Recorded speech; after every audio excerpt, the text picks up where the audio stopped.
তোর একটা কথা কই। ক। তোর মধ্যে অনেক সমস্যা। কি সমস্যা? তুই নিজে যেমন ঠিক অন্য কেউ তেমন ভাবিস। তুই আসলে একটা বাটপার। আমার চারপাশে যারা আছে তাদেরকে নিয়ে থাকতে চাই। আপনার চারপাশে কারা আছে? অনেকেই আছে। সোহান, রাতুল, রূপক। তুমি? আমি আছি বলে আপনার মনে হচ্ছে? কেন, তোমার মনে হয় না? ওভাবে ভেবে দেখিনি। আমার মনে হয় কি জানো, তোমার ভেবে দেখা উচিত। হাইরে মানুষ রঙিন ফানুষ ধুম ফুরাইলে ঠুস রোহিত, তবুও তো নাই নাই রোহিত, কারা?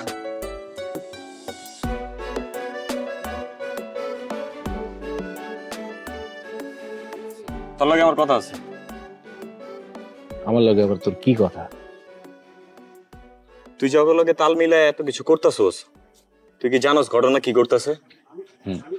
আমি সব জানি। কি জানোস? জানি পঙ্কজ মামা এই ক্যাম্পাসের একটি গুরুত্বপূর্ণ ক্যারেক্টার। সে অ্যাক্সিডেন্ট করছে, তার পারিবারিক অবস্থা একদমই ভালো না, এর জন্য সবাই টাকা তুলতেছে। এইটুক পর্যন্ত ঠিক আছে, তারপরে কি জানোস? তারপরেটা জানি যে এই টাকাটা নিয়ে পঙ্কজ মামার চিকিৎসার জন্য ঢাকায় সোহানের কাছে টাকা পাঠানো হচ্ছে। এই যে এইটা তুই ভুল জানোস। তাহলে সঠিক কোনটা? সঠিক হইলো এই টাকা পঙ্কজ মামার চিকিৎসার লেগে পাঠানো হইতেছে না। তাহলে কই পাঠানো হইতেছে? এই টাকা যার যার পকেটে পাঠানো হইতেছে। কি কইতাছস তুই এইসব উল্টা পাল্টা? আমি যেটা কইতাছি ওইটাই ঠিক কথা।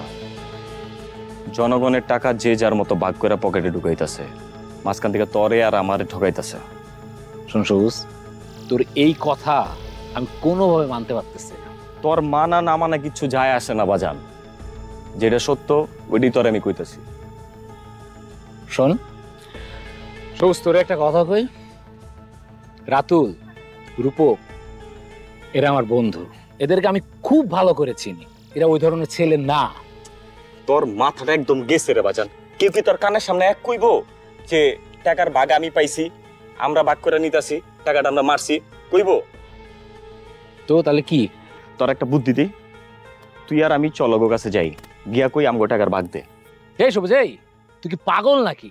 আমি ওদের কাছে গিয়ে বলবো যে আমার টাকার ভাগ দে? হ, আমি আর তুই গিয়া কমু আমগো টাকার ভাগ দে, চল। শোন সবুজ, তোর একটা কথা কই। ক। তোর মধ্যে অনেক সমস্যা। কি সমস্যা? তুই নিজে যেমন ঠিক অন্য কেউ তেমন ভাবিস। তুই আসলে একটা বাটপার।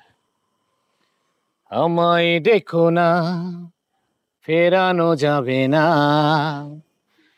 ফেরারি পাখিরা কুলাই ফেরে না।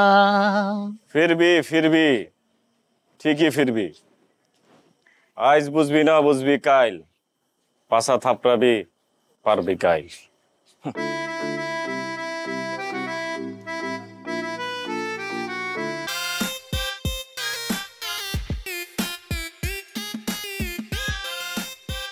রোজ, রোজ। আরে সবুজ ভাই, আপনি? আরে এদিকে যাচ্ছিলাম, তুমি? আমি তো বাসে ফিরছি। আমি তো বাসায় ফিরছি। চলুন। চলো।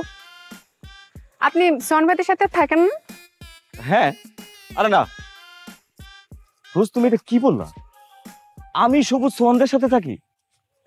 কেন, ভুল কিছু বললাম? সোহানরা আমার সাথে থাকে রোজ। ও আচ্ছা, বুঝতে পেরেছি। ওরা হলে থাকে। হল কি থাকার মতন জায়গা নাকি? হলে কোনো প্রাইভেসি নাই, খাবারের ব্যবস্থা নাই। বিষয়টা আমার কাছে ভালো লাগে নাই। ওরা আমি একটা বাসা নিয়ে নিলাম। আচ্ছা। বাসা নিয়ে ভাবলাম যে ওদেরকেও আমার সাথেই রাখি। বাসা ভাড়া তো আমিই দিই, খাবারের কষ্টটাও আমি বেয়ার করি। বাহ, বেশ তো। শিল্পীরা অনেক উদার মনের হয়ে জানতাম, আজ আবার প্রমাণ পেলাম। এই জন্য, ঠিক এই জন্য তোমার আমার খুব ভালো লাগে। এত সহজে সবকিছু বুঝে ফেলো। আদৌ কি তাই? আমার তো মনে হয় তাই। আচ্ছা সবুজ ভাই, আপনাকে না একটা কথা বলার ছিল। কি বলো তো? কোন আপু না আজকাল মোটা মতন একটা লোকের সাথে কথা বলে। মোটার মতন একটা লোকের সাথে, টাকা পয়সাওয়ালা। দৈর্ঘ্য প্রস্থ দেখে তো সেরকমই মনে হয়। তোর কি বুঝতে মানে? মানে লোকটা একটু মোটা আর ভুঁড়িওয়ালা। সাধারণত এসব লোকের তো টাকা পয়সা থাকে। ওনার জিনিসটাই এমন, মারাত্মক লোভী। যেইখানে টাকা পয়সা দেখছে ওই জায়গায় ঝুঁকা যায়। দৈর্ঘ্য প্রস্থ কোনো মেটার করে না বলছেন? কোনো কিছুই ম্যাটার করে না, ওর কাছে তো কিচ্ছু না। আমার কি কম ভাঙছে? আমার কাছ থেকে কম টাকা নিছে? এটা অবশ্য ঠিকই বলেছেন। আমি ওই ব্যাপারে আর কোনো কথাই বলতে চাই না।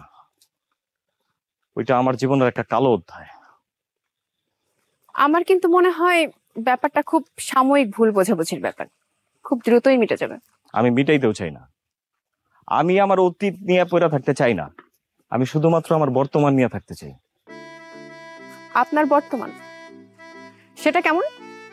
এই আমার চারপাশে যারা আছে তাদেরকে নিয়ে থাকতে চাই। আপনার চারপাশে কারা আছে? অনেকেই আছে।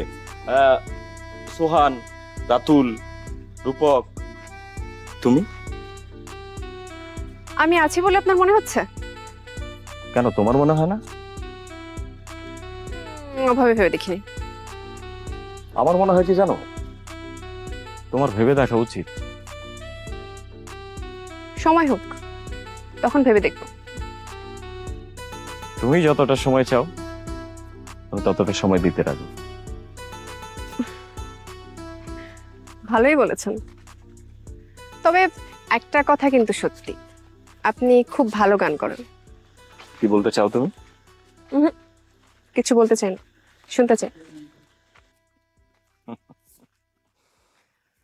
তুমি আমার পাশে বন্ধু হে বসিয়া থাকো, একটু বসিয়া থাকো।